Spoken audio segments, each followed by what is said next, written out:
Hello and welcome to achiever साइब dear learners of IGNOU MS psychology second year counselling psychology के students के लिए easy notes की series चल रही है। इस टॉपिक पर हमने लास्ट वीडियो अपना ओवर किया था, खत्म किया था, जो आपने फोर्थ पार्ट देखा था। आज ये फिफ्थ पार्ट है जिसमें हम symptoms, causes and treatment of depression के साथ बिगिन करेंगे। लास्ट वीडियो में आपने देखा था, मैंने मोस्ट इंपॉर्टेंट लिख दिया था और बताया था ये टॉपिक सुपर मोस्ट इंपॉर्टेंट है। इनमें से कोई भी एक चीज आपके एग्जामिनेशन में आने के बहुत ज्यादा चांसेस है क्योंकि रिपीटेडली ये पूछा गया है। तो तीनों ही चीजों को पढ़ेंगे और मैं आपको बता दूं, प्रीवियस वीडियो में एंड में मैंने आपको बताया था कि इन तीनों ही टॉपिक को मैंने थोड़ा डिटेल में लिया है, जिससे कि अगर कोई एक पार्ट भी अगर फुल मार्क्स में आ जाता है तो आप उसको डिस्क्राइब कर सकेंगे। जो हमारा डिप्रेशन टॉपिक है इसके बारे में ऐसे भी आप जनरली बातें जानते हैं, तो अगर कुछ इंट्रोडक्शन के टाइम पर आप इंक्रीज करना चाहेंगे तो वो हो सकता है। वैसे भी इसके सिम्टम्स, इसके कॉजेज, इन्हीं से इंट्रोडक्शन बनता है। इंट्रोडक्शन और कोई नया नहीं आता है। तो बिना किसी डिले के आज का वीडियो हम शुरू करेंगे, लेकिन मैं आपको बता दूं ये जो सीरीज है इसमें ये फिफ्थ वीडियो है और अब बस रिमेनिंग 2 और वीडियोस हम बनाएंगे जिसमें बचा हुआ पोर्शन आपका कवर हो जाएगा। इससे ज्यादा फास्ट मेथड और कोई नहीं हो सकता। जैसे वनडे के बाद T20 आए थे तो लोगों को T20 ही ज्यादा पसंद आते हैं। वही वाली चीज है कि हमारे जो बहुत शॉर्ट नोट्स हैं ये बहुत टाइम सेविंग है और चलते फिरते काम करते भी आप इनको वीडियोस को लगा के पढ़ सकते हैं। बार बार भी देखेंगे तो और अच्छे से तैयारी हो जाएगी। इजी नोट्स का एक्सप्लेनेशन है और बार बार मैं आप लोगों को रिमाइंड कराती रहती हूँ कि अगर आपने नोट्स अभी तक नहीं लिए हैं तो आप ले सकते हैं। डिस्क्रिप्शन में आपको सारे डिटेल्स मिल जाएंगे या फिर आप वीडियो से भी पढ़ सकते हैं। तो आज का वीडियो हमारा डिप्रेशन के बारे में यहाँ से शुरुआत करेंगे। डिप्रेशन जैसा कि नाम है किसी चीज में डिक्लाइन को दिखाता है। ये डिप्रेशन जो होता है एक मूड डिसऑर्डर होता है। एक्सट्रीम लेवल पर चला जाता है तो क्लिनिकल डिप्रेशन बन जाता है। बॉटम लेवल पर होता है तो खुद एक डिसऑर्डर होने के साथ साथ ये दूसरे डिसऑर्डर्स का सिम्टम भी हो सकता है। ऐसे बहुत सारे डिसऑर्डर्स हैं जिसका डिप्रेशन एक सिम्टम है। तो डिप्रेशन ना केवल एक सिम्टम है बल्कि एक डिसऑर्डर भी है। एक्सट्रीम लेवल पे चला जाता है तो क्लिनिकल डिप्रेशन बन जाता है। Depression is a complex mental health condition that goes beyond occasional sadness और लो मूड। जनरल स्ट्रेस में आना, थोड़ी एंग्जाइटी होने लगना, उसको लोग कह देते हैं कि मैं बहुत डिप्रेशन फील कर रहा हूं, पर वो होता नहीं है एक्चुअल में। Depression is so much more than we know about it. लेकिन जब ये होता है किसी भी पर्सन को तो बहुत ही गहरा इम्पैक्ट ये देता है। शुरुआत में एक जो डिप्रेशन की जो बहुत ही बिगिनिंग की स्टेज होती है वो एक नॉर्मल मूड के चेंजेस के साथ होती है, फ्लक्चुएशन के साथ शुरू होती है और धीरे धीरे सैडनेस जो है वो लंबे समय तक बने रहने लगती है। किसी भी पर्सन के अंदर उदासी इतनी गहराई तक होने लग जाती है किसी भी चीज को लेके कि उसका आसपास की चीजों से मन हटने लगता है। उसे लोगों में बैठना अच्छा नहीं लगता, उसे बातचीत करना अच्छा नहीं लगता, वो बहुत शांत हो जाता है और खाने पीने में उसकी हैबिट्स में चेंजेस में देखने को मिलते हैं। हो सकता है वो अल्कोहल का यूज ज्यादा करने लगे, ड्रग्स वगैरह लेने लगे, गलत चीजों में भी पड़ सकता है। और डिप्रेशन में रह के पर्सन अपने इमोशनल जो उसके एक्सप्रेशंस होते हैं उनको बहुत क्लियरली डिफाइन नहीं कर पाता क्योंकि वो बहुत ज्यादा सॉलिट्यूड पसंद करने लगता है, अकेलापन उसे अच्छा लगने लगता है। तो और समझते हैं कि डिप्रेशन में क्या होता है। ये काफी कॉम्प्लेक्स मेंटल हेल्थ कंडीशन होती है जो ओकेजनल सैडनेस से काफी आगे की बात है। हम ऐसा कह तो देते हैं कि मूड लो हो रहा है तो डिप्रेशन है, but that's not it. Okay, it significantly impacts emotional, cognitive and physical wellbeing. तीनों चीजों पर इम्पैक्ट करता है। आगे देखेंगे कि किस तरह से इम्पैक्ट करता है। Often interfering with daily activities, लोग अपनी रेगुलर लाइफ को ठीक से फॉलो नहीं कर पाते। रिलेशनशिप्स उनके खराब होने लगते हैं, चाहे पर्सनल रिलेशनशिप हो या दूसरों के साथ में भी हो, फैमिली में हो, वर्क प्लेस पे हो, डिस्टर्ब होने लगते हैं और इससे ओवरऑल लाइफ की क्वालिटी पे फर्क आने लगता है। अगर इसमें मेजर कैरेक्टरिस्टिक्स की बात करें तो पर्सन बहुत होपलेसनेस फील करता है, उससे फटीग रहता है और बहुत ही कम इंटरेस्ट हो जाता है ऐसी सभी एक्टिविटीज में जो पहले बहुत एंजॉय करता था। ये जो डिप्रेशन होता है वो कई फॉर्म में मैनिफेस्ट हो सकता है, जैसे मैंने आपको बताया मेजर डिप्रेसिव डिसऑर्डर जिसे क्लिनिकल डिप्रेशन भी कहते हैं, और इसके अलावा persistent depressive disorder, seasonal affective disorder. कई तरीके से डिसऑर्डर जो है हमारा ये डिप्रेशन का वो कई तरह से नजर आता है, वेरी डिपेंडिंग ऑन की डिग्री या सिवियरिटी कितनी है। कंडीशन जो होती है वो अराइजेज होती है with a combination of genetic, biological, psychological and environmental factor. यही सब जो रीजन है इसके कॉजेज में हम पढ़ेंगे अभी और डिटेल में। ब्रेन केमिस्ट्री में किसी भी तरीके का इम्बैलेंस होता है तो भी ये चीज हो सकती है। ब्रेन केमिस्ट्री मतलब अगर न्यूरोलॉजिकल, न्यूरोबायोलॉजिकल कोई भी प्रॉब्लम है, अगर फैमिली हिस्ट्री में रहा है मेंटल हेल्थ इश्यू तो भी ये हो सकता है। किसी ने कोई लाइफ में ऐसा ट्रॉमा झेला है जिससे वो उबर नहीं पा रहा है, जिससे वो बाहर नहीं आ पा रहा है, तब भी चांसेस हैं।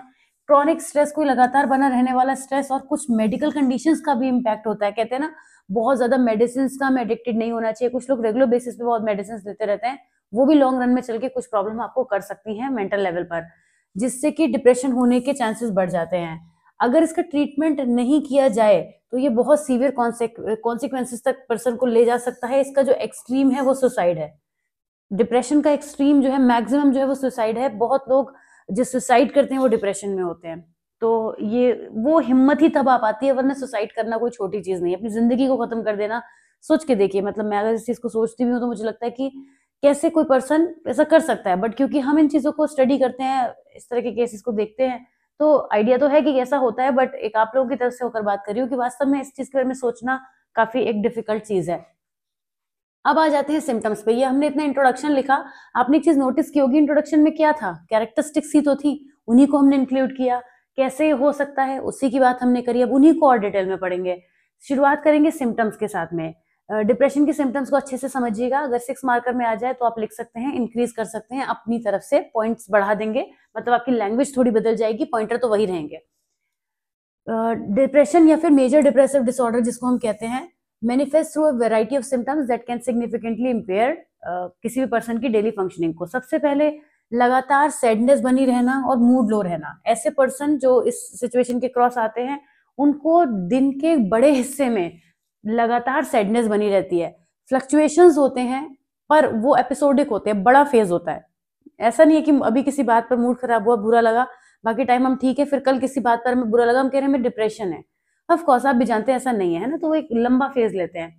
चीजों में बिल्कुल इंटरेस्ट खत्म हो जाता है, प्लेजर भी खत्म हो जाता है, किसी चीज में इंटरेस्ट नहीं रहता। ऐसे लोगों को सेक्सुअल एक्टिविटीज में भी इंटरेस्ट नहीं रहता, लोगों से बात करने में भी इंटरेस्ट नहीं रहता। कोई ऐसी चीज जो करने में बहुत मजा आता था, यहाँ तक कि अपनी जो हॉबीज जिनके साथ वो बहुत अच्छे से अपना टाइम स्पेंड कर पाते थे, जिनकी वजह से उन कामों को भी करने का मन नहीं करता है, मन ही ना करना किसी चीज का।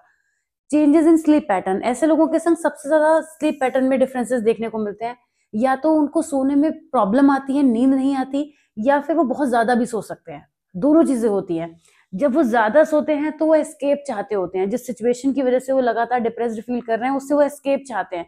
तो सो जाने से ऐसा फील होता है कि हम उस सिचुएशन में ही नहीं रहेंगे, सो जाएंगे। लेकिन जो नहीं सो पाते हैं उनको इंसोम्निया की प्रॉब्लम रहती है, उनको जगते रहने की प्रॉब्लम रहती है बहुत ज्यादा। वो चाहते तो नहीं है कि हम जगे रहें, लेकिन फिर भी ऐसा फील होता है। अच्छा, इसके अलावा जब वो नींद से जागते हैं तो बड़ा ही ऐसा फील करते हैं कि फ्रेश नहीं है, या सर भारी है, या नींद पूरी नहीं हो पा रही है। तो इस तरीके की चीजें देखने को मिलती हैं। अब जब हमारी नींद का जो सिस्टम है ना, हमारे पेट से बड़ा ही गहरा कनेक्टेड है। जब भी हमारी नींद पूरी नहीं होगी तो हमें भूख पर हमारे उसका इम्पैक्ट आएगा। और हमेशा देखिएगा कि दोनों ही बड़े इंटर रिलेटेड है। अगर आपको बहुत तेज भूख लग रही है तो आपको नींद नहीं आएगी जब तक आप अपना जो है अपनी हंगर को सेटिस्फाई नहीं कर लेंगे। और अगर आपको बहुत तेज नींद आ रही है तो फिर आपको खाना खाने का मन नहीं करेगा। दोनों चीजें रिलेटेड होती है कि एक चीज जो भी एक्सट्रीम पर होगी वो दूसरे को डाउन कर देती है। अब जब स्लीप के पैटर्न डिस्टर्ब होते हैं, सो नहीं पाता है इंसान ठीक से, तो उसके हंगर पर भी फर्क पड़ता है, जिसकी वजह से उसका एपेटाइट भी चेंज होने लगता है। अब चेंज होने का मतलब है तो उसे बहुत ज्यादा भूख लगेगी, जब वो सोएगा नहीं, जागता रहेगा, तो उसको शायद खाने का बहुत मन करेगा, जिसकी वजह से उसका वेट गेन हो सकता है। और अगर वो बहुत ज्यादा सो रहा है तो उसका जो खाने का टाइम है वो निकल गया, या जो सेट पैटर्न है वो डिस्टर्ब हो गया, उसकी वजह से उसको उसका जो वेट है वो कम भी हो सकता है। तो जो डिप्रेशन होता है इसमें दोनों ही तरीके से हम देखते हैं कि वेट में और एपेटाइट में चेंजेस आ सकते हैं, किसी भी तरीके से आ सकते हैं, दोनों ही तरीके से आ सकते हैं। ठीक है। अब लॉस ऑफ एनर्जी रहेगी पर्सन की, बहुत ज्यादा फटीग फील करेगा, कंफ्यूज्ड माइंड रहेगा। वो करना तो कुछ चाहेगा, प्लानिंग भी करेगा, पर वो करने का उसका दिल नहीं चाहेगा, तो कोई भी टाइम टेबल नहीं बना पाएगा, जिसकी वजह से उसको फटीग फील होगा, उसको लगेगा कि मैं क्या कर रहा हूँ, पजल्ड फील करेगा। और लॉस ऑफ एनर्जी उसको फील होगी, उसको लगेगा कोई भी छोटा सा काम भी बहुत भारी है, ऐसा महसूस होता है डिप्रेशन में। फीलिंग ऑफ वर्थलेसनेस और गिल्ट, लगातार उसे गिल्ट फील होगा, ऐसी कोई भी बात जिसकी वजह से उसको वो अपना नेगेटिव सेल्फ व्यू परसेप्शन में क्रिएट कर लेगा। उसको लगेगा कि मैं जो हूँ किसी भी चीज का वर्दी नहीं हूँ, मुझे कोई चीज अच्छी नहीं लग रही है, और वर्थलेसनेस उसको बहुत फील होगी। उसको लगेगा कि मुझे नोबडी लव्स मी, और अपने आसपास वो चीजों को खुद से जोड़ नहीं पाएगा, उसे अच्छा फील नहीं होगा। इसी के साथ साथ उसको कॉग्निटिव डिफिकल्टीज होती हैं। कॉग्निटिव डिफिकल्टीज का मतलब होता है अब उसकी मेंटल कहना चाहिए जो भी उसकी मेंटल फंक्शनिंग है उस पर फर्क आना शुरू हो जाएगा। मेंटल फंक्शनिंग का मतलब हो गया उसकी कॉग्निटिव एबिलिटीज वीक होने लगेंगी, कि वो पर्सन जो है डिसीजन मेकिंग नहीं कर पाएगा, जजमेंट नहीं कर पाएगा, चीजों को सही से परसीव तक नहीं कर पाएगा। ये सब चीजों की प्रॉब्लम उसको देखने को मिलती है कि कॉग्निटिव डिफिकल्टीज उसको बहुत सारी आती है। मेमोरी पे बहुत इंपैक्ट आता है। मेमोरी में से चीजों को याद रखने में डिफिकल्टी होती है। कॉन्सेंट्रेशन में बहुत प्रॉब्लम आती है। उससे कोई बात कर रहा है, वो सुनेगा पर वो शायद उस पर कॉन्सेंट्रेट ना कर पाए, फिर उसके हिसाब से वो रिएक्शन भी ना दे पाए। तो ये कुछ चीजें होती हैं जो वो बहुत ज्यादा फील करता है, जिसकी वजह से उसकी लाइफ पे फर्क आता है, जो भी उसका वर्क है उस पर फर्क आता है। फिजिकल सिम्टम्स भी काफी सारे होते हैं। फिजिकल सिम्टम्स को हम इग्नोर नहीं कर सकते। फिजिकल सिम्टम्स डिप्रेशन में इस तरह के हो सकते हैं कि जैसे पर्सन को कुछ अनएक्सप्लेन पेन फील हो सकते हैं। उसको लगेगा कि मुझे स्टमक एक है, वो उसको फील होगा। जैसे कि आपने पढ़ा भी है कि जब पर्सन को कोई ऐसे सोमैटोफॉर्म डिसऑर्डर्स होते हैं, सोमैटोफॉर्म में आपने नहीं पढ़ा है, क्लिनिकल वालों को मैंने पढ़ाया हुआ है। जब सोमैटोफॉर्म डिसऑर्डर्स होते हैं तो पर्सन को लगता है कि उसको बहुत सारे फिजिकल सिम्टम्स हैं, सोमैटिक सिम्टम डिसऑर्डर जिसे हम कहते हैं। उसमें पर्सन को ऐसा फील होता है कि मेरे शायद सर में दर्द है या मेरी बॉडी में पेन है। वो चीजें रिपोर्ट में या कुछ भी निकल कर नहीं आती हैं, उसको बड़ी बड़ी बीमारी तक महसूस हो सकती हैं। तो कुछ चीजें उसको ऐसा होती भी हैं और कुछ चीजें फिर भी ज्यादा होने लगती हैं। हेडेक और डाइजेशन रिलेटेड प्रॉब्लम, क्योंकि स्टमक वाला मैंने आपको इश्यू बताया था, तो इसकी वजह से वो चीजों को काउंटर नहीं कर पाता। तो फिजिकल सिम्टम्स भी बहुत सारे देखने को मिलते हैं। जैसे कि मैंने बताया, डिप्रेशन का एक्सट्रीम सुसाइडल थॉट्स हैं। जब पर्सन जिस प्रॉब्लम की वजह से धीरे धीरे डिप्रेशन की तरफ पहुंचा है, वो इश्यूज उसके लाइफ में जब रिजॉल्व नहीं हो पाते तो उसको लगता है कि वो उस सिचुएशन से कैसे निकल सकता है। ऐसे में एक्सट्रीम थॉट आने लग जाते हैं, डेथ के बारे में सोचने लगता है, सुसाइडल थॉट्स आने लगते हैं। वो कोशिश भी कर सकता है, अटेम्प्ट्स भी कर सकता है, पर ये होता काफी एक्सट्रीम लेवल पर है। नॉर्मल लेवल पर इंसान इतनी अंदर से अगर हिम्मत कर पाए तो वो अपने आप को संभाल सकता है। पर एक चीज मैं आपको ये बता दूं कि सुसाइडल थॉट्स का आना तो कंट्रोल में नहीं है, पर उन्हें कंट्रोल कर लेना पर्सन के कंट्रोल में है। कोई पर्सन ऐसा होता है जो बहुत ज्यादा इमोशनली वल्नरेबल होता है, संभाल नहीं पाता खुद को। ऐसे लोग इन चीजों को ज्यादा प्रोन होते हैं कि उनके साथ में सुसाइडल थॉट्स आएंगे तो वो शायद अटेम्प्ट भी करने की कोशिश करें। लेकिन जो लोग जिनकी मेंटल स्ट्रेंथ अच्छी होती है, जो मेंटली स्ट्रांग होते हैं, वो चीजों को रैशनली सोचते हैं कि what if I do this, मतलब चीजों के आगे पीछे भी सोच पाते हैं, जिसकी वजह से वो ऐसे थॉट्स को सप्रेस कर पाते हैं, कंट्रोल कर पाते हैं उनपे। ठीक है। काफी साइकोमोटर रिटार्डेशन आ सकते हैं। साइकोमोटर मतलब मैंने बताया है पहले आपको कि काफी रेस्टलेस फील करना, जिसमें मेजरली फिजिकल सिम्टम्स होते हैं पर्सन के, और फिजिकल मूवमेंट्स, स्पीच, बात करने में कोई प्रॉब्लम आना। पहले अगर कोई पर्सन बहुत अच्छा कम्युनिकेट कर पाता था तो वो अपनी बात को भी ठीक से एक्सप्रेस नहीं कर पाएगा। इस तरीके के जो इम्पैक्ट्स होते हैं वो यहाँ पे देखने को मिल सकते हैं।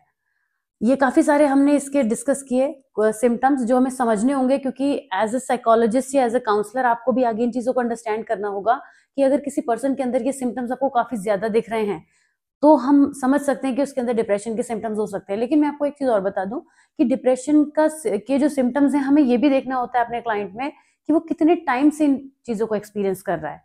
क्या 2 हफ्ते, 3 हफ्ते, कुछ टाइम तक उसके अंदर वो सिम्टम्स रहे हैं। अगर वो आपको बता रहा है कि मैंने कल ही ऐसा महसूस किया, पहली बात तो आपको कोई क्लाइंट ऐसा नहीं कहेगा, मैं आपको बता दूं, क्योंकि कोई भी पर्सन मेंटल प्रॉब्लम से जब लंबे समय तक सफर कर रहा होता है ना, तभी उसको जाके साइकोलॉजिस्ट की याद आती है।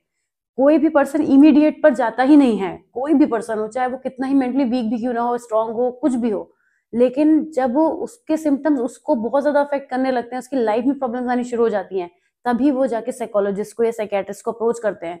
और ऐसे केस में टाइम थोड़ा निकल चुका होता है, और इसका मतलब ये होता है कि वो प्रॉब्लम अपनी जगह बना चुकी है। तो जो भी मेंटल डिसऑर्डर हो वो थोड़ा टाइम तो लेता ही है। ओके, अब कॉजेज पे आ जाते हैं। डिप्रेशन के कॉजेज क्या क्या हो सकते हैं। कॉजेज इसके काफी सारे हैं और सभी जो हैं वो हमें समझने हैं। डिप्रेशन के जितने भी कॉजेज हैं सब इंपॉर्टेंट है। सबसे पहले समझेंगे बायोलॉजिकल फैक्टर को। जेनेटिकली तो पास ऑन ये होता है, not just the history of depression. किसी भी तरीके की मेंटल प्रॉब्लम की अगर हिस्ट्री रही है फैमिली में, किसी के घर में कोई ऐसा पर्सन रहा है जिसको कोई भी टाइप का मेंटल डिसऑर्डर रहा हो, तो ऐसे केस में क्या होता है उसकी फैमिली में आगे चल के, क्योंकि डिप्रेशन मैंने आपको क्या बताया, एक सिम्टम भी है, not just only disorder. Depression एक सिम्टम की तरह भी दिख सकता है, उसकी सिवियरिटी कम भी हो सकती है, वो उतना एक्सट्रीम नहीं होगा। तो इस हिसाब से क्या होता है कि अगर पर्सन की फैमिली में किसी भी तरीके का मेंटल डिसऑर्डर रहा है तो डिप्रेशन एक सिम्टम की तरह भी उसको हो सकता है ना, उसके लिए तो वो डिसऑर्डर ही होगा। तो बायोलॉजिकल फैक्टर में सबसे पहला रोल तो जेनेटिक्स का हो जाता है कि ये एक हेरिडिटरी कंपोनेंट है जो पास ऑन होता है। न्यूरोकेमिस्ट्री का मतलब होता है कि हमारे ब्रेन में बहुत सारे केमिकल्स होते हैं जो डिफरेंट इमोशंस को रेगुलेट करते हैं। अगर उन केमिकल्स में किसी भी तरीके का इम्बैलेंस होता है तो हमारे जो मूड्स होते हैं उन पर फर्क आना शुरू हो जाता है, हमारे इमोशनल डिस्टर्बेंस क्रिएट होने लगता है। मैंने आपको बताया डिप्रेशन एक मूड डिसऑर्डर भी है। तो इसकी वजह से जो भी हमारी बॉडी के न्यूरोट्रांसमीटर्स हैं, जो भी केमिस्ट्री है, अगर वहाँ कोई भी केमिकल इश्यू हमें देखने को मिल रहा है, उसका पूरा पूरा इम्पैक्ट हम पर पड़ सकता है और डिप्रेशन उसकी वजह से भी हो सकता है। ब्रेन स्ट्रक्चर की बात करें तो कभी कभी क्या होता है कि पर्सन का जो ब्रेन का स्ट्रक्चर होता है उसकी वजह से कुछ, क्योंकि हमारे ब्रेन के डिफरेंट ऑर्गन्स, डिफरेंट जो पार्ट्स होते हैं वो हमारे डिफरेंट इमोशंस को रेगुलेट करते हैं। अब ब्रेन में किसी तरीके की इंजरी हो जाना या बाय बर्थ, बिफोर बर्थ से भी, पहले से भी जो है कोई इश्यू अगर ब्रेन में रहा है दुनिया में आने से पहले बच्चे के, तो भी प्रॉब्लम हो सकती है। तो ब्रेन केमिस्ट्री हर तरीके से वर्क करेगी, ब्रेन स्ट्रक्चर का फर्क पड़ेगा। हार्मोनल चेंजेस होने पर भी पोस्टपार्टम डिप्रेशन होता है फीमेल्स में डिफरेंट तरीके के इश्यूज होते हैं जिसकी वजह से ये डिप्रेशन ट्रिगर कर सकता है, पर ये टाइम के साथ चला भी जाता है, ये उतना लंबा नहीं होता है। फिर आते हैं साइकोलॉजिकल फैक्टर्स की तरफ से। डिप्रेशन साइकोलॉजिकल भी फैक्टर्स ऐसे बहुत सारे हैं जिसकी वजह से डिस्टर्बेंस हो सकता है पर्सन की लाइफ में। एक पर्सन बहुत खुश रहता है, हेल्दी है, हैप्पी है, सब बढ़िया चल रहा है उसकी लाइफ में, एकदम मस्त, पर वो एक ऐसे रिलेशनशिप में आ जाता है, उसकी शादी हो जाती है, उसका पार्टनर जो है बहुत अब्यूजिव है, वो कोई भी हो सकता है, ना मैं मेल कह रही हूँ ना फीमेल, कोई भी एक दूसरे के संग कुछ भी कर सकता है आज के टाइम में। तो ऐसे केस में क्या होगा, वो पर्सन जो है उस ट्रॉमा को लगातार झेल रहा है। नॉट जस्ट द पार्टनर, कई बार फैमिलीज भी ऐसी होती हैं, फैमिली की वजह से हो सकता है। कई बार जो पर्सन है चाइल्डहुड अब्यूज उसने बहुत ज्यादा फील किया है, या फिर ऐसे रिलेशनशिप्स में है अपने आसपास दोस्तों की फॉर्म में या किसी भी फॉर्म में जहां से उसको कोई सपोर्ट नहीं मिल रही है और उसको बहुत ज्यादा स्ट्रेस मिल रहा है। वो चीज अगर बनी रहेगी तो आगे चल के वो एक रीजन हो सकती है। तो ये तो हम काउंट करेंगे अर्ली लाइफ ट्रॉमा और अब्यूज में, जो मैंने आपको अभी बताया। खुद की पर्सनैलिटी भी कई बार लोगों की ऐसी होती है, कुछ पर्सनैलिटी ट्रेट्स ऐसे होते हैं कि वो खुद को बहुत ही लो एस्टीम उनकी होती है, खुद को बहुत कम ही एस्टिमेट करते हैं। उन्हें लगता है, उनके अंदर फीलिंग ऑफ वर्थलेसनेस बिल्ड होती है। जैसे डिप्रेशन में हमने एक सिम्टम की बात करी, लेकिन उनके अंदर होती है कि मैं नहीं कर सकता, मेरे अंदर काबिलियत नहीं ऐसा करने की। तो ऐसे जो नेगेटिव ट्रेट्स होते हैं जिन पर्सन के अंदर, पैसिमिस्ट होते हैं, दूसरे पर डिपेंडेंट रहते हैं, इनको डिप्रेशन हो सकता है, ये चांसेस होते हैं। तो पर्सनैलिटी ट्रेट्स भी एक रीजन हो गया। अर्ली लाइफ ट्रॉमा की बात हमने करी ली। कॉग्निटिव पैटर्न का मतलब क्या होता है, ये एसोसिएटेड है हमारी पर्सनैलिटी से। अगर हमारी पर्सनैलिटी नेगेटिव है तो हमारे सोचने का तरीका वैसा ही नेगेटिव होगा, और हमारे अंदर जो थॉट्स आएंगे ना, वो किसी भी चीज को नेगेटिवली परसीव करेंगे, जिसकी वजह से कॉग्निटिव डिस्टॉर्शंस हो जाएंगे। कॉग्निटिव डिस्टॉर्शंस का जो टॉपिक है वो हम एरन बैक की थ्योरी में देखते हैं। वो बताते हैं इस चीज को कि कोई भी पर्सन किसी भी चीज को नेगेटिवली परसीव करता है तो उसके पॉजिटिव एस्पेक्ट को पूरा गायब कर देता है, कुछ और नहीं सोचना चाहता उसके बारे में, जिसकी वजह से ओवर जनरलाइजेशन की प्रॉब्लम और ऑल और नथिंग थिंकिंग, ऑल और नन थिंकिंग की भी प्रॉब्लम हो जाती है उसके अंदर। ये सब रीजन हो सकते हैं। सोशल और एनवायरमेंटल फैक्टर की बात करते हैं। कई बार हमारी लाइफ के इवेंट्स ऐसे होते हैं जो हमें लगातार परेशान करते हैं, हम उनसे डील करते रहते हैं। कुछ लोग, बहुत सारे लोग मैंने ऐसे देखे हैं जो अपनी जॉब्स को पसंद नहीं करते और फिर भी उस एनवायरनमेंट में जी रहे हैं, क्योंकि मनी इज द थिंग, उनको पैसों के लिए जॉब करनी ही करनी है। तो ऐसे में वो क्या करते हैं, वो एक चिड़चिड़े से होते चले जाते हैं, उनकी नेचर में वो चीज आती जाती है कि वो जो काम अपनी इच्छा के अगेंस्ट कर रहे हैं, पर कर रहे हैं मजबूरी में, और कोई मोटिवेशन नहीं है, हरासमेंट बहुत ज्यादा हो रहा है, वर्क प्लेस पे बुलिंग हो रही है, ये चीजें पर्सन को कर सकती हैं। इसके अलावा और भी बहुत सारी चीजें होती है, जैसे डिवोर्स हो जाना, किसी की जॉब लॉस हो जाना, किसी का बिजनेस में बहुत बड़ा लॉस हो जाना, कोई फाइनेंशियल डिफिकल्टीज आ जाना जो पर्सन ने एक्सपेक्ट नहीं की थी, कुछ भी अनएक्सपेक्टेड ऐसा लाइफ में होना, उसके लिए स्ट्रेसफुल लाइफ इवेंट हो सकता है।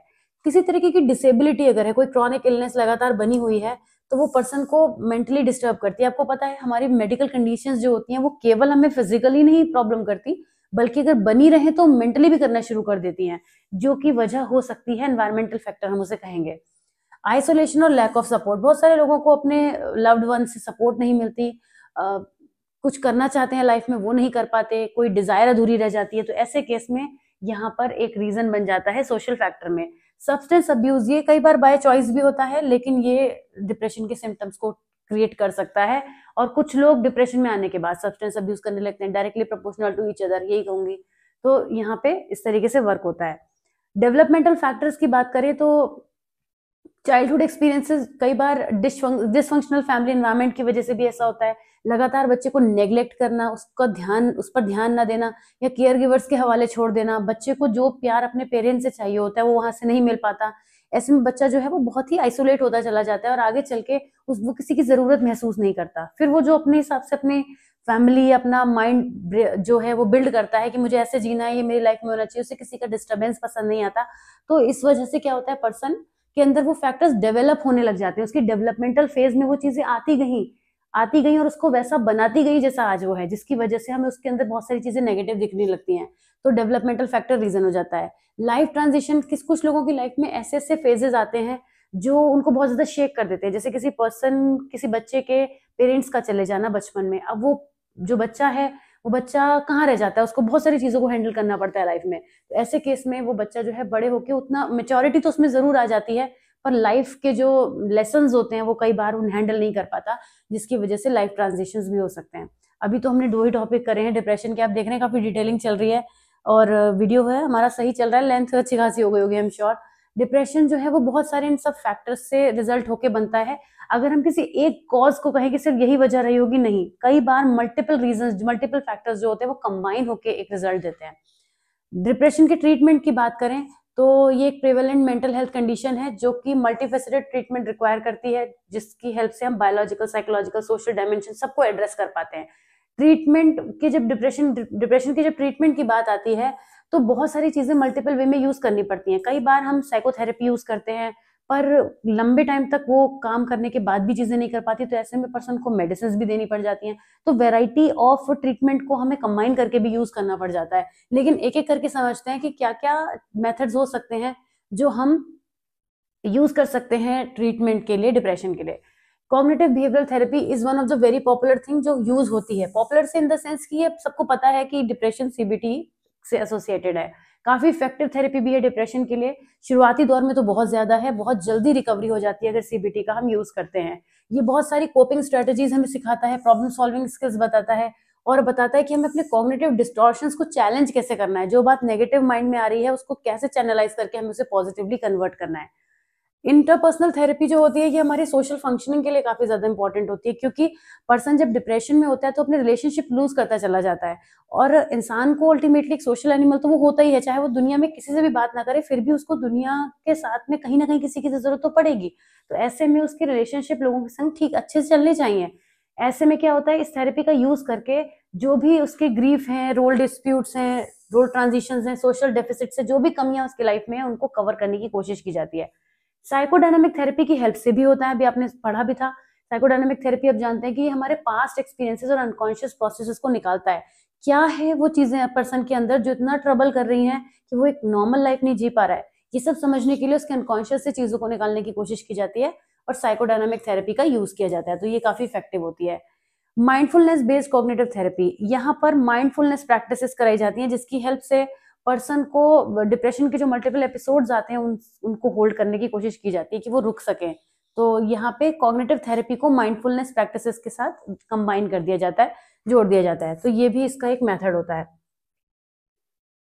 अब मेडिकेशंस की बात करते हैं। मेडिकेशंस जो होते हैं इसमें एंटी डिप्रेसेंट सबसे इंपॉर्टेंट है, क्योंकि एंटी डिप्रेसेंट्स जो डिप्रेशन को रोकने में मदद करते हैं। कुछ पर्टिकुलर नेम्स हैं, आप इन नेम्स को ध्यान में रख सकते हैं, अगर रख पाए तो अच्छी बात है। अदरवाइज आप इन जनरल लैंग्वेज में भी लिख सकते हैं कि there are a lot of anti depressants which are prescribed by the professional psychiatrist, those who give medicine, those who allow the patient to make an intake of these medicines so that they can come out of this situation easily. So इस वे में आप लिख सकते हैं। अगर आप इतनी बात नहीं लिख पा रहे हैं, आपको ध्यान नहीं रह पाते हैं, तो काफी सारे मूड स्टेबलाइजर्स भी होते हैं। लेकिन जो एंटी डिप्रेसेंट्स होते हैं अगर वो अकेले सफिशिएंट नहीं है और आप मूड स्टेबलाइजर्स का भी यूज करें पर्सन पर, तो काफी चांसेस रहते हैं बाइपोलर डिसऑर्डर भी होने के। मेडिकेशन मैनेजमेंट, साइड इफेक्ट्स को मॉनिटर करना काफी क्रूशियल होता है। Adjust dosages and sometimes combine medication, जैसे मैंने आपको बताया कई बार साइकोथेरेपी अकेले वर्क नहीं करती, तो हमें देखना पड़ता है कि हम मेडिसिन से कैसे कंबाइन कर सकते हैं। ये सब प्रोफेशनल वे में करते हैं जो लोग इसको ट्रीट कर सकते हैं। बहुत सारे लाइफस्टाइल मॉडिफिकेशंस भी जरूरी होते हैं बिगिनिंग पर। ये सब वो चीजें हैं जो आपको आपके साइकोलॉजिस्ट, थेरेपिस्ट या आपके साइकियाट्रिस्ट बताते हैं, पर बहुत से लोग इनको यूज करके, अंडरस्टैंड करके कि हम कहाँ पे हमें प्रॉब्लम आ रही है शुरुआती दौर में, खुद भी अपने लाइफस्टाइल मॉडिफिकेशन से डिप्रेशन को ट्रीट कर लेते हैं और वो उसको ऐसा सोचते भी नहीं है कि हमने डिप्रेशन का ट्रीटमेंट किया है। एक्सरसाइज करना हमेशा कहा जाता है इज गुड। डाइट को सही से फॉलो करना, अच्छे विटामिन का उसमें इंक्लूजन होना चाहिए, मिनरल्स होने चाहिए मेंटल हेल्थ के लिए। स्लीप को अपने कंट्रोल करने की कोशिश करना या स्लीप साइकिल को मेंटेन करने की कोशिश करना। सोशल एंगेजमेंट से भी बहुत फर्क पड़ता है। आप जिस माहौल में जाएंगे, माहौल बदलेगा तो मूड बदलेगा, सिंपल बात है। तो ये भी एक तरीका होता है, तो इसको मैंने इसलिए क्विक कर दिया, आप रीड भी कर सकते हैं। Light therapy seasonal affective disorder के लिए पर्टिकुलरली बनती है, जिसमें ब्राइट लाइट का यूज किया जाता है और उसकी हेल्प से मूड को रेगुलेट किया जाता है। तो ये एक थेरेपी है प्रॉपर, आगे से पढ़ेंगे। इलेक्ट्रोकन्वल्सिव थेरेपी, इसमें सीवियर ट्रीटमेंट रेजिस्टेंट डिप्रेशन के लिए यूज होता है। जब किसी भी पर्सन को ईसीटी की जरूरत तभी पड़ती है जब हमें उसका ट्रेस करना होता है कि क्या उसकी हिस्ट्री रही होगी, क्या इश्यू रहा होगा। ओके, ब्रेन केमिस्ट्री को ट्रेस करने के लिए बेसिकली यूज होती है। उसके बाद transcranial magnetic stimulation, non invasive procedure using magnetic field to stimulate nerve cells in the brain. Again ये भी हमारे ब्रेन स्ट्रक्चर, ब्रेन केमिकल्स को ट्रेस करने के लिए यूज होता है। सपोर्ट ग्रुप्स, ऐसा इमोशनल सपोर्ट एक्सपीरियंसेस शेयर करने वाला कोई ऐसा ग्रुप, कोई भी ऐसी कम्युनिटी बिल्ड की जाती है जिसकी हेल्प से लोग एक दूसरे को कोप करने की एबिलिटी से इंट्रोड्यूस कराएं और एक दूसरे का साथ दे सकें। तो ये हम करते हैं। डिजिटल इंटरवेंशंस भी बहुत सारे हैं, जैसे कि सीबीटी के ऑनलाइन प्रोग्राम कराना, योगा, थेरेपी, ये सब चीजें इसमें आते हैं। लॉन्ग टर्म मैनेजमेंट, डिप्रेशन में ज्यादातर ऑनगोइंग मैनेजमेंट की स्ट्रेटजीज की जरूरत पड़ती है जिससे वो लगातार थेरेपी में इन्वॉल्व रहते हैं, लाइफस्टाइल चेंजेस को फॉलो करते हैं। होलिस्टिक अप्रोच, जो भी चीजें ऑल टुगेदर यूज में आ सकती हैं जैसे कि योगा, मेडिटेशन, एक्यूपंक्चर, ये भी कई बार ट्रीटमेंट के साथ में कंबाइन कर दिए जाते हैं। इसीलिए हम कह रहे हैं होलिस्टिक अप्रोच कि जो भी चीजों की जरूरत है सब कुछ एक साथ कंबाइन करके भी करा जाता है। तो कैसे ट्रीटमेंट होगा ये सिवियरिटी पे डिपेंड करेगा और अदर मेंटल कंडीशंस को ये इम्पैक्ट करेगा। तो ये था डिप्रेशन के बारे में, हमने बड़ी ही डिटेल्ड एक्सप्लेनेशन यहाँ पे किया है। होप कि आपको बहुत अच्छे से समझ में आया होगा, क्योंकि डिप्रेशन को अंडरस्टैंड करना जरूरी है। ये नॉर्मल लाइफ में एक्सपीरियंस करने वाली एक ऐसी चीज है जो बहुत ज्यादा हम लोग फील कर सकते हैं कहीं पर भी, खुद के साथ भी और दूसरों के साथ भी। तो अंडरस्टैंड करना बहुत जरूरी है। अब आते हैं नेक्स्ट टॉपिक की तरफ, which is meaning and scope of educational counselling at different stages of education. पता नहीं क्यों मुझे लग रहा है कि मैं शायद बहुत ही देर से पहला ही पार्ट कर रही थी और आज तो यस अप्रॉक्स 30 मिनट्स होने वाले, नहीं अभी है वैसे 3-4 मिनट 30 मिनट्स होने में, और मुझे खुद नहीं बिलीव हो रहा है कि मैं इतनी देर तक एक ही टॉपिक पढ़ा रही थी। ये जो डिसऑर्डर्स हैं, जो इश्यूज हैं, मेंटल हेल्थ, ये सब मेरा इतना फेवरेट पार्ट है कि जब मैं इसमें चली जाती हूँ तो ना मैं वॉच देखती हूँ कि क्या टाइम हो रहा है, ना मुझे ये ध्यान रहता है कि मैं कुछ और भी कुछ आगे पढ़ाना है। आज की क्लास में लगभग 10 मिनट बचे हैं, 10-12 मिनट बचे हैं। अब 12 मिनट में मैं कम से कम 2 टॉपिक कवर करने की कोशिश करूंगी। वैसे अब जो 2 टॉपिक हैं बड़े ही आसान है, तो क्विक चलेंगे। आपको भी थोड़ा मुझे इसमें कोऑपरेट करना है, क्योंकि आप भी जानते हैं कि कहाँ मेरे ज्यादा एक्सप्लेनेशन की आपको जरूरत है और मुझे पता है कि कहाँ आपको इसको रीड करके भी आपका काम अच्छे से चल जाएगा, क्योंकि नोट्स तो बहुत सिंप्लीफाइड लैंग्वेज में है। एजुकेशनल काउंसलिंग का मीनिंग क्या है, स्कोप क्या है, और कैसे डिफरेंट स्टेजेस ऑफ एजुकेशन में हम इसको यूज करते हैं। एजुकेशनल काउंसलिंग क्या होती है? एकेडमिक स्कूल काउंसलिंग जो होती है, बहुत सारे लोग आप में से स्कूल काउंसलर बनना भी चाहते हैं। ये एक स्पेशलाइज्ड फॉर्म ऑफ गाइडेंस होती है जिसकी हेल्प से बच्चों को ये बताया जाता है कि आप कैसे अपने एजुकेशनल चैलेंजेस को ओवरकम कर सकते हैं और कैसे सही डिसीजंस लेके अपने एकेडमिक और करियर पाथ को बना सकते हैं। ओके, इसमें हम अगर शुरुआत से बात करें तो सबसे पहले pre kindergarten to kindergarten. Pre kindergarten में तो ज्यादातर हमें पेरेंट्स के लिए भी काउंसलिंग करनी पड़ती है, क्योंकि वहां पे बच्चे के साथ में हम इतना नहीं इन्वॉल्व हो सकते, पर एजुकेशनल काउंसलिंग तो होती है। यहाँ पे डेवलपमेंटल माइलस्टोन्स पर ज्यादा फोकस होता है, क्योंकि वो टाइम बच्चे के ग्रोथ का होता है, डेवलपमेंट का होता है, तो उनको स्कूल के एनवायरनमेंट के लिए प्रिपेयर करने में हेल्प मिलती है। सोशलाइजेशन में बच्चों को ये हेल्प मिलती है कि कैसे लोग बच्चों के साथ हम हेल्प कर सकते हैं, कैसे दूसरों से मिल सकते हैं, कैसे इमोशंस को मैनेज कर सकते हैं। बहुत ही बेसिक लेवल पे चीजें होती हैं। छोटे बच्चों को भारी भारी चीजों के साथ तो नहीं अटैच किया जा सकता, तो छोटे छोटे लेवल पर होती है। साथ में पेरेंट्स को भी इसमें इन्वॉल्व किया जाता है। असेसमेंट में ये देखा जाता है कि कोई बच्चे को कोई लर्निंग डिसेबिलिटी तो नहीं है, कोई ऐसी चीज तो नहीं है जो आगे चल के डेवलपमेंटल डिले करा दे या कोई प्रॉब्लम हो जाए। पेरेंट्स का इन्वॉल्वमेंट होता है। मैंने आपको बताया कि पेरेंट्स के सपोर्ट के बिना इस टाइम पर नहीं हो सकता। प्राइमरी एजुकेशन में भी चीजें बहुत सारी सिमिलर ही होती हैं, क्योंकि ये फाउंडेशनल एकेडमिक स्किल्स का टाइम होता है। बच्चे के अंदर सेल्फ एस्टीम की बिल्डिंग की जाती है, बेसिक करियर अवेयरनेस दी जाती है, तो एकेडमिक सपोर्ट काफी दी जाती है कि बच्चा चीजों को इजी करके कैसे पढ़ पाए। उसके सामने सिलेबस एकदम से आ जाता है तो उसको समझना पड़ता है। उसको सोशल और इमोशनल लर्निंग, वैल्यू लर्निंग, ये सब कराई जाती है, क्योंकि ये टाइम बड़ा जरूरी होता है और उसको पढ़ाई के टुवर्ड्स काफी इंपॉर्टेंस फील कराई जाती है पढ़ाई की, कि बहुत जरूरी है आपके लिए। तो करियर की अवेयरनेस ही देना इस समय पे एजुकेशनल काउंसलिंग का हिस्सा होता है। मिड स्कूल तक आते आते काफी चीजें बदल जाती हैं। स्टूडेंट को प्यूबर्टी से एनकाउंटर करने के लिए, कॉम्प्लेक्स सोशल डायनामिक्स समझाने के लिए काउंसलिंग की जाती है। कैसे पीयर प्रेशर में ना आके अपने डिसीजंस ले, ये समझाया जाता है। कैसे हायर एकेडमिक एक्सपेक्टेशंस को चैलेंज करना है, कैसे आप बदल के अगले फेज में पहुंचेंगे, ये समझाया जाता है। यहाँ पे जो ट्रांजिशन हो रहा होता है ना, school environment, puberty related, friends related, इन सब के बारे में समझाया जाता है। अपनी आइडेंटिटी पर वर्क करने के लिए समझाया जाता है कि धीरे धीरे आपको अपने डिसीजंस खुद लेने होंगे, आपको समझना होगा कि आपका इंटरेस्ट किधर है। और जो भी कॉन्फ्लिक्ट्स इस समय पर होते हैं वो सब चीजों पर भी वर्क एजुकेशनल साइकोलॉजिस्ट करते हैं। बेसिकली हम समझ रहे हैं कि आप स्कूल काउंसलिंग में क्या चीजें करेंगे, कौन सी उम्र के बच्चों के साथ क्या करेंगे, ऐसे समझना है। हाई स्कूल तक आते आते चीजें काफी बदल जाती हैं। अब यहाँ पे कॉलेज और करियर गाइडेंस का इंक्लूजन होता है, जो अभी तक नहीं था, कि कैसे आप आगे की पढ़ाई करेंगे, क्या चीजें करेंगे। एकेडमिक एडवाइजिंग दी जाती है और यहाँ पर आते आते बच्चे पढ़ाई को लेके काफी सिंसियर होते हैं, तो उतना टेंशन लेनी नहीं पड़ती। लेकिन ये जरूर समझना पड़ता है कि उनके लाइफ स्किल्स क्या क्या है, कौन सी चीजें हैं जिन पर उन्हें वर्क करना है और कौन सी चीजें जिन्हें इग्नोर करना है, ये उनको समझाते हुए हम आगे बढ़ते हैं। हायर एजुकेशन तक आने तक बच्चे बहुत ज्यादा सेंसिबल हो जाते हैं। यहाँ पे जो काउंसलिंग होती है वो आपको एकेडमिक चैलेंजेस से नेविगेट कराती है। जॉब अपॉर्चुनिटीज को लेते हुए हम यहाँ पे करियर काउंसलिंग करते हैं कि जो भी बच्चा पढ़ रहा है, कर रहा है, उसका वो कैसे फर्दर यूज कर सकता है। तो एकेडमिक काउंसलिंग इसी चीज पे हेल्प करती है कि क्या कोर्स सिलेक्शन आपको करना चाहिए, क्या सब्जेक्ट यूज करने चाहिए, करियर सर्विसेज में किस तरह से आपको कहाँ जॉब मिल सकती है। और पर्सनैलिटी डेवलपमेंट भी एक पार्ट होता है, क्योंकि कॉलेज लेवल पर बच्चे की पर्सनैलिटी बहुत ही यूनिक वे में शेप होती है। वो दुनिया में बहुत अलग तरीके से एक अडल्ट बनने की तरफ आगे को बढ़ता है।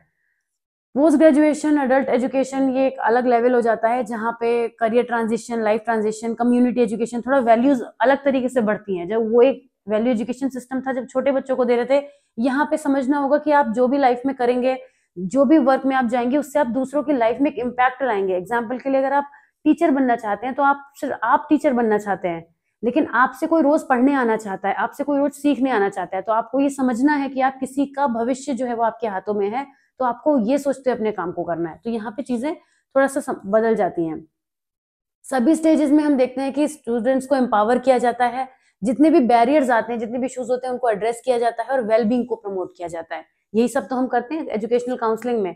तो मेरे ख्याल से मैंने बहुत ही अच्छे तरीके से और क्विकली इस वीडियो को, मतलब आई एम सॉरी, इस टॉपिक को कर दिया कवर, जिससे कि मैं ये ना फील करूं कि मैंने एक दिन में एक ही टॉपिक पढ़ाया। प्लानिंग करती हूँ 3-4 की और रह लास्ट में 2-3 जाते हैं, कोई बात नहीं। आते हैं process of building a counselling relationship and core condition necessary for successful counselling relationship.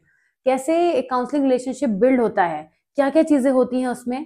Counselling relationship को बिल्ड करने के लिए, क्योंकि थेरेपी की सक्सेस ही तब है जब ये हो पाएगा, तो ये ट्रस्ट की स्टेज है, कोलैबोरेशन और हीलिंग की है। हम क्या क्या प्रोसेस को ओवरव्यू करेंगे। इनिशियल एंगेजमेंट, सबसे पहले कहते हैं ना first impression is the last impression. तो हमारा फर्स्ट इंप्रेशन जो है, फर्स्ट कॉन्टेक्ट जो है अपने स्टूडेंट के साथ में, वो बहुत वार्म, वेलकमिंग, अटेंटिव होना चाहिए। हमारा जो स्टूडेंट है, क्लाइंट कहेंगे वैसे तो उसको हम, वो उसको वैल्यूड फील हो, से लगे कि हाँ मुझसे मिलकर भी सामने वाले पर्सन को खुशी हो रही है। प्रोसेस एक्सप्लेन करेंगे शुरुआत में, उसको समझाएंगे कि किस पर्पस से हम जो है वो कर रहे हैं। अब ये क्लाइंट कोई भी हो सकता है, अगर बिगिनिंग लेवल पर एजुकेशनल काउंसलिंग हो रही है तो पेरेंट्स भी हो सकते हैं, ठीक है ना, आगे चलकर वो कोई और भी हो सकता है।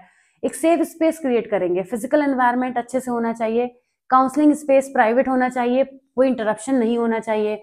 इमोशनल सेफ्टी का ध्यान रखेंगे कि हम नॉन जजमेंटल रहेंगे, एम्पैथेटिक बिहेवियर रखेंगे, उससे प्यार से बात करेंगे। हम थेराप्यूटिक अप्रोच जो है, थेराप्यूटिक रिलेशनशिप है, वो अच्छे से बिल्ड करेंगे। एक्टिव लिसनिंग एक बहुत जरूरी पार्ट है। अगर हमने बात ठीक से नहीं सुनी है, या जो भी प्रॉब्लम वो नहीं बता पा रहा है, उससे कम्युनिकेट करवाने का काम भी हमारा है, वो हमें ध्यान देना होगा, verbally, non verbally. Reflection and paraphrasing, जो भी क्लाइंट ने कहा है उसको कैसे हम फर्दर एक्सप्लोर करेंगे, पैराफ्रेज करेंगे वर्ड्स में, ये समझना भी जरूरी है। ट्रस्ट एस्टैब्लिश करना बहुत जरूरी है, कंसिस्टेंसी होनी चाहिए, सेशंस में रिलायबिलिटी फील होनी चाहिए, जो भी प्रोमिसेस हमने किए हैं जिस टाइम पर हम करेंगे, फॉलो अप करेंगे, वो भी जरूरी है। तो टाइम टू टाइम एक ट्रस्ट बिल्ड करना बहुत जरूरी है।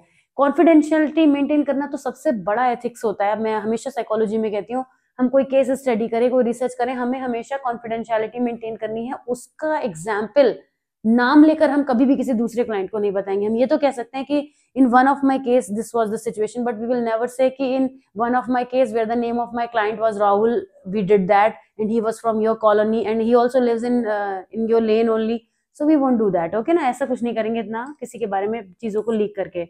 एम्पैथी, अंडरस्टैंडिंग होनी चाहिए, एम्पैथेटिक एटीट्यूड होना जरूरी है, वरना हम बातों को समझ नहीं पाएंगे। कोलैबोरेटिव गोल सेटिंग्स होनी चाहिए, क्लाइंट से के साथ मिलकर हमें काम करना है, हमें अपना कोई भी थॉट उसके ऊपर थोपना नहीं है, कोलैबोरेटिव रहना है। कल्चरल सेंसिटिविटी का ध्यान रखेंगे, बहुत सारे कल्चर्स में बहुत सारी चीजें एक्सेप्टेड होती हैं और नहीं भी होती हैं, तो क्या एक्सेप्टेड है क्या नहीं है, इसे समझते हुए काम करना होगा। फीडबैक लेना भी जरूरी है कि जो हम सजेशंस दे रहे हैं, क्या वो उसे समझ में भी आ रहे हैं या उसको ठीक भी लग रहे हैं, उसका क्या रिएक्शन है, वो हम साथ साथ लेते चलेंगे। अब बात करेंगे कि कौन कौन सी वो कंडीशंस है जिससे काउंसलिंग का रिलेशनशिप सक्सेसफुल होता है। आप देखेंगे ज्यादातर चीजें हमारे जो थेरेपिस्ट होते हैं उनकी तरफ से होंगी, जैसे कि अनकंडीशनल पॉजिटिव रिगार्ड, मतलब जो हमारा क्लाइंट है उसके साथ हमें अनकंडीशनल पॉजिटिव रिगार्ड उसे देना है, उसको लगे, उसको ये ना फील हो कि ये तो अपने ही तरीके से सोच के मुझे बता रहे हैं, मेरी चीजों को नहीं समझ रहे, मेरी बातों को समझ नहीं पा रहे हैं, तो वो अनकंडीशनल पॉजिटिव रिगार्ड यहाँ बहुत जरूरी है। एम्पैथी, कई बार बात हुई है इस टॉपिक पर कि एम्पैथेटिक बिहेवियर जब होता है तो हम उस पर्सन की सिचुएशन में हम खुद को फील कर पाते हैं, तो इस वजह से एम्पैथेटिक बिहेवियर ये हमें हेल्प करता है काउंसलर को ये समझने में कि पर्सन की फीलिंग्स क्या है, एक्सपीरियंसेस क्या है, उसी के बेसिस पे आगे आप उसको डायरेक्शन दे पाएंगे। कॉन्ग्रुएंस, जेन्युइन होना बहुत जरूरी है, जितना जेन्युइन होते हैं काउंसलर्स उतना ही पर्सन जो है दूसरा उनके साथ में सही से फील कर पाता है। मुझे ये तो नहीं ध्यान आ रहा है कि मैंने ये सारे टॉपिक सेम क्लिनिकल में पढ़ाए थे, आपको इसी प्रीवियस वीडियो में कहीं पढ़ाए, लेकिन पढ़ाए हैं बड़े अच्छे डिटेल में। आई होप कि वो क्लिनिकल में ना हो, वरना आप लोगों को लगेगा कि मैंने आपको अच्छे से पढ़ाया नहीं। लेकिन जब जो लोग जेन्युइन होते हैं ना, उनकी बातें जब कोई भी क्लाइंट सुनता है तो वो खुद ही कनेक्टेड फील करेगा, और जहां पर कोई भी पर्सन फेक होने की कोशिश करता है वो दूसरा पर्सन समझ जाता है कि हमारे साथ अब ज्यादा एक्टिंग होने लग रही है, ठीक है ना। तो इन चीजों का ध्यान रखना होता है हमें कि ये जो कंडीशंस होती है जब जेन्युइनली दी जाए तो एक थेराप्यूटिक क्लाइमेट प्रोवाइड करती है जहाँ पे क्लाइंट अच्छे से ग्रो कर पाते हैं और चीजों को बेटर तरीके से कर पाते हैं। सोल्यूशन फोकस ब्रीफ थेरेपी हमारा आज का टॉपिक तो है, अगर 3 से 4 मिनट्स भी मेरे पास है तो मैं चाहूंगी कि मैं इसको कवर करूं। हाँ, है हमारे पास टाइम और मैं बिल्कुल भी वेस्ट नहीं करना चाहूंगी। सोल्यूशन फोकस थेरेपी बड़ी इंटरेस्टिंग है, बड़ी अच्छी है, और नाम में जो इसके है वही इसमें हमें काम में भी करना है, मतलब फोकस हमारा सोल्यूशन पर है। कई बार हम प्रॉब्लम्स पे बहुत सोचते हैं, तो प्रॉब्लम्स पे सोचने की वजह से, क्योंकि प्रॉब्लम तो प्रॉब्लमेटिक है तो वो हमें नेगेटिव व्यूज देती है, लेकिन अगर हम सोल्यूशन सोचें तो हम आउटकम्स तक पहुंच सकते हैं जल्दी। ये होता है सोल्यूशन फोकस ब्रीफ थेरेपी में। पूछी गई है, बहुत पूछी गई है, अगेन इसको भी आप इंपॉर्टेंट मार्क कर लिए। वैसे तो मैंने आपसे कहा था कि मैं किसी टॉपिक पर इंपॉर्टेंट ऐसे नहीं कहूंगी क्योंकि सारे ही ऑलरेडी सिलेक्टेड है, पर फिर भी जिस पर फोकस करूंगी आपको ध्यान देना होगा, तो उस पर भी ध्यान दीजिएगा, ठीक है ना। Solution focus brief therapy also known as solution focus therapy is a goal directed future focus therapeutic approach. Goal directed है मतलब इसमें हमारा जो पूरा टारगेट है इस पे रहता है कि हमें करना क्या है आगे चल के, सोल्यूशन पे सोचते हैं। फ्यूचर फोकस्ड है, that emphasises solution rather than dwelling on problems. ये लेट 20th सेंचुरी में डेवलप हुई थी और ये अपनी ब्रेविटी और इफेक्टिवनेस के लिए जानी जाती है, typically requiring fewer session than traditional therapies. कम सेशंस में ही काम हो जाता है क्योंकि शुरुआत से ही, पहले सेशन से ही हम सोल्यूशन पर फोकस करना शुरू कर देते हैं। इसके जो प्रिंसिपल्स हैं बड़े ही इंटरेस्टिंग है, मतलब आसान है समझने के लिए। सोल्यूशन पर फोकस करिए, प्रॉब्लम पर नहीं। पहली बात तो ये यही कहती है, मैंने प्रॉब्लम्स को कट भी कर दिया, देखिए इन वे की सोचना ही नहीं है। SFBT assumes that the client already possesses the skills and resources necessary to solve the problem। ये मानती है कि जो हमारा क्लाइंट है वो बहुत एक्टिव होता है, उसको वो अपनी प्रॉब्लम तक जाने की कोशिश कर सकता है, तो हमें उसको गाइड करना है, उसको स्पून फीडिंग नहीं करनी है। Therapy concentrates on what can be done rather than what went wrong. Past का ना सोच के फ्यूचर का ज्यादा सोचा जाता है, जिसकी वजह से हम जल्दी चीजों की तरफ पहुंच पाते हैं, सोल्यूशन की तरफ पहुंच पाते हैं। क्लाइंट को यहाँ एक्सपर्ट माना जाता है, क्लाइंट को एक्सपर्ट माना भी जाता है और उनको ये महसूस भी कराया जाता है कि आप कर सकते हैं ऐसा, जिससे थेरेपिस्ट का काम एक कोलैबोरेटर का ही रह जाता है ज्यादातर। Therapist does not provide solution but helps the client discover their own. Help करता है, गाइड करने का काम भी बड़ा है, ऐसा नहीं कि अगर गाइड ही करता है तो क्या ही करता है, गाइड करने का काम भी बहुत बड़ा होता है। यही तो सारा टैलेंट है यहाँ पे। हमें यहाँ पे ये समझना होता है, समझाना होता है अपने क्लाइंट को कि जो लाइफ में छोटे छोटे स्टेप्स होते हैं ना वो बड़े चेंजेस ला सकते हैं।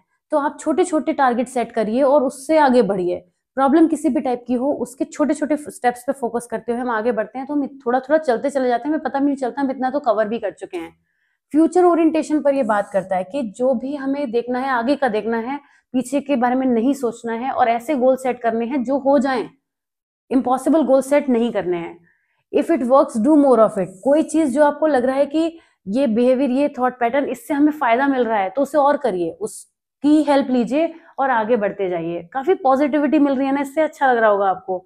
यहाँ पे जो टेक्निक्स यूज होती है वो भी बड़ी इंटरेस्टिंग है। सबसे पहले मिरेकल क्वेश्चन, ये पढ़िएगा, ये अच्छा है। Perhaps the most famous techniques the therapist might ask: if a miracle happened tonight and the problem that brought you here was solved, how would you know? What would be different? इस तरह के question पूछने से जो client होता है वो एक ऐसा फ्यूचर के बारे में सोचने लगता है, अपनी करंट इशू के बारे में ना सोच के, जिससे उसको गोल्स और सोल्यूशंस मिलने लगते हैं, उसको पॉसिबिलिटी दिखने लगती है कि अगर ऐसा नहीं होता तो मैं ऐसा करता। तो इस तरीके की हाइपोथेटिकल सिचुएशन की तरफ ले जाकर मिरेकल क्वेश्चंस पूछे जाते हैं। स्केलिंग क्वेश्चन भी पूछे जाते हैं कि आप बताइए आपको अपनी प्रॉब्लम कितनी सीवियर लग रही है, 1 से 10 के स्केल तक आप कितना सीवियर मानते हैं। इससे क्या होता है, पर्सन ये अज्यूम करता है कि ये सिचुएशन कितनी थ्रेटनिंग है, मुझे कितना हार्म कर सकती है, और इसी वजह से पर्सन जो है उस प्रॉब्लम को मेजर कर पाता है। Exception finding, clients are prompted to think about times when the problem was not present और वाज लेस सीवियर। तब आप क्या कर सकते थे, जब प्रॉब्लम थोड़ी छोटी थी तो आप क्या कर सकते थे, क्या उन सॉल्यूशंस को अभी भी हम अप्लाई कर सकते हैं, क्या उन्हें मॉडिफाई करके अप्लाई कर सकते हैं। इस तरीके की चीजें हम एक्सप्लोर करने की कोशिश करते हैं। कोपिंग क्वेश्चंस पूछे जाते हैं, कैसे क्लाइंट्स ने अब तक अपनी प्रॉब्लम को से कोप किया और उसे क्या लगता है और क्या हो सकता है। हमें ज्यादा चीजें क्लाइंट की तरफ से निकलवानी होती हैं जिससे कि उस पर हम वो चीजें इजीली अप्लाई कर सके। Goal setting, therapist help the client to set concrete achievable goals. मैंने अभी बताया कि ऐसे गोल सेट करने हैं जो पॉसिबल हो सके, इम्पॉसिबल टारगेट सेट नहीं करने हैं। एक जेन्युइन फीडबैक देना है क्लाइंट की स्ट्रेंथ के लिए और कॉम्प्लीमेंट भी करना है, और इस सेशंस के बीच में उसको टास्क देते रहना है और उनको फॉलो अप भी लेना है कि उसने कितना अचीव किया कितना नहीं। ठीक है ना, ये चीजें हम इसमें देखते हैं। थेराप्यूटिक प्रोसेस जो है वो सेशन स्ट्रक्चर होता है। SFBT sessions are often brief with a focus on quickly moving from problem talk to solution talk. Direct solution talk की तरफ जाने लगते हैं प्रॉब्लम टॉक से लेके। और आपने देखा ना कि जो हमारी सोल्यूशन फोकस थेरेपी है वो solution focus therapy brief therapy के नाम से भी जानी जाती है। ब्रीफ थेरेपी का एक टाइप है ये, जिसमें हम सोल्यूशन पर फोकस करते हैं। क्लाइंट की लैंग्वेज और डिस्क्रिप्शन का यूज करते हैं to frame goal, ensures relevance and ownership of the solution. काफी ब्रीफ और फोकस सेशंस होते हैं जिससे जल्दी हम अपने गोल को अचीव कर पाते हैं। ये क्विक थेरेपी है, इसमें बहुत ज्यादा टाइम नहीं लगता है चीजों को सॉल्व करने में। इसके एप्लीकेशन और लिमिटेशन की बात करें तो काफी वर्सेटाइल है। ये एक एप्लीकेबल अक्रॉस डिफरेंट सेटिंग्स में एप्लीकेबल कर सकते हैं इसको। स्कूल, हॉस्पिटल, प्राइवेट प्रैक्टिशंस जहां भी होते हैं, कपल्स, फैमिली, रिलेशनशिप इशू, सब जगह यूज होता है। लेकिन इसकी लिमिटेशन ये हो सकती है कि जो अपनी प्रॉब्लम में बहुत ज्यादा डीपली है, जैसे अगर हम क्लिनिकल डिप्रेशन की बात करें तो सिर्फ इससे काम नहीं चलेगा। इसको देख के ही समझ में आ रहा है कि क्लिनिकल डिप्रेशन इससे ट्रीट हो नहीं सकता। तो जहां पे एक्सटेंसिव एक्सप्लोरेशन की जरूरत होती है वहां पे इसकी लिमिटेड कैपेसिटी हो जाती है। एसएफबीटी's focus on empowerment, brevity and practicality makes it an appealing choice for many seeking therapy। Problem की सिवियरिटी और डिग्री को देखते हुए ये थेरेपी काफी इफेक्टिव होती है। तो चलिए, मैं बहुत खुश हूँ, मैंने आज का जो डिसाइडेड था अपना वो कंप्लीट कर लिया। लास्ट में चीजें थोड़ा फास्ट जरूर करी हैं, लेकिन मुझे मालूम है कि वो उस स्पीड से आपके लिए प्रॉफिटेबल होंगी। मैं ऐसा कभी नहीं करूंगी कि जल्दी करके कुछ निपटा दूं, और आपको पता है मैं आप मुझ पर बहुत भरोसा करते हैं, तो मैं भी वो चीज को पूरा मेंटेन करने की पूरी पूरी कोशिश रहती है मेरी कि कहीं ऐसी कोई माइनर मिस्टेक मुझसे ना हो। तो चलिए, अब मैं तो बिल्कुल सही चल रही हूँ। अपने अगले 2 वीडियोज में मैं अपना जो कंटेंट है वो फिनिश कर लूंगी, आप लोगों को एक्सप्लेन कर दूंगी अच्छे से। तो ये था हमारा आज का वीडियो, कैसा लगा जरूर बताइएगा। कोई डाउट, कोई क्वेरी हो तो कमेंट में ड्रॉप कीजिएगा, वीडियो को शेयर कीजिएगा अपने फ्रेंड्स के साथ में, और इन्फॉर्मेटिव लगा हो तो जरूर बताइएगा। मैं मिलती हूँ आपसे नेक्स्ट वीडियो में। Till then take care of yourself, bye bye.